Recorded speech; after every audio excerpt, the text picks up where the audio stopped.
Yung mga kabataan, huli dito. 100 to 60 yung kuha sa kanila. 10. 10, 20, 30. Oo, 20. 10, 20, O, 30. 10, 20, 30 pesos. Pag wala mga isda talaga, tulad nito, nagpaarya ng lambat. Sisama ko, ito mabuhay pa to. Diyon, paano ba tatanggalin to Diyon? Ano malagay dito Diyon? Hindi matag. Ito may mga huli na. No, buhay pa oh. Buhay pa. Mga huli na kami.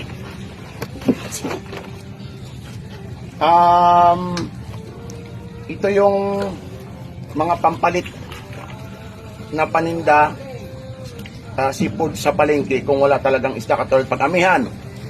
May bagyo. So, dito sa old market, makikita nyo marami siyang ganito. Kesa lalo yung mga ayos sa karne. O ito, nakuha na ni Junjun. Buhay pa to. Gloria tilapia. Tawag dyan. Lagyan natin dito. Yan pa. O. Buhay pa yung lag. Magalaw pa. Tama ba? Hindi ko na yung kawan. Ayun pa kawan. Pagkawan talaga yan. Naanohan namin naabutan namin, hindi siya masyadong high tide, low tide. Pero pagka may pataas yung tubig, mas maganda siya mag-arya ng lambat para maraming makuha ang ganito. Meron ka lang kalahating kilong bigas.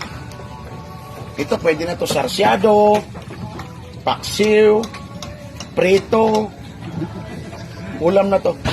Ito buhay pa. Gloria tilapia.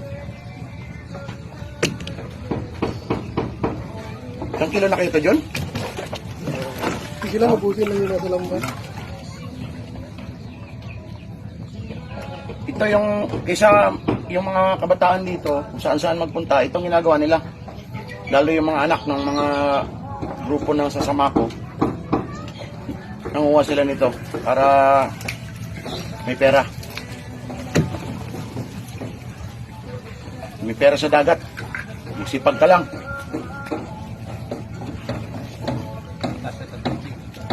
Mataas pa lang. Hindi na pag-uwi mo sa kanila. Pero ang pinagdalo ko dito. Ngarit sana ito kung malit ang dagat. Anong sinonoy tapat mo, Kinoy? Oh, Saan galing tong tapat mo itong Kinoy? Saan galing tong mga na to? Civilian? accordingly, nung bumagyo ng malakas, may nawas out dito na fish pond, yung fish pond ni Abwe. Kaya doon namin, yun ang haka-haka ng mga tao na nakalabas. Pero ang tanong po sa atin ng National Bakit Office, hanggang ngayon di naubos? parang dito lang kanilang sanctuary. Nagbe-breed na sila dito? Oo, dito lang kanilang bahay. Kasi itong mga tilapia na ito kaluwig, akalaman mo, ito sila yung nangaagaw ng teritoryo. Kaya ngayon wala ka nang makita dito ng ibang uri ng isda. Itong tilapia. Sila na Parang lang. sila yung Territorial. territorial fish. Oo. At saka parang Iran. Parang Iran ha. Ayaw mamigay ng langis. Ayaw. Ito naman hindi ka pwede pumasok. Basta Opo, sila lang. opo. Bibira. So hanggang ngayon dumadami to mga isda. Padami ng padami. Pero paano na, naglakad na sila hanggang papunta na sa may...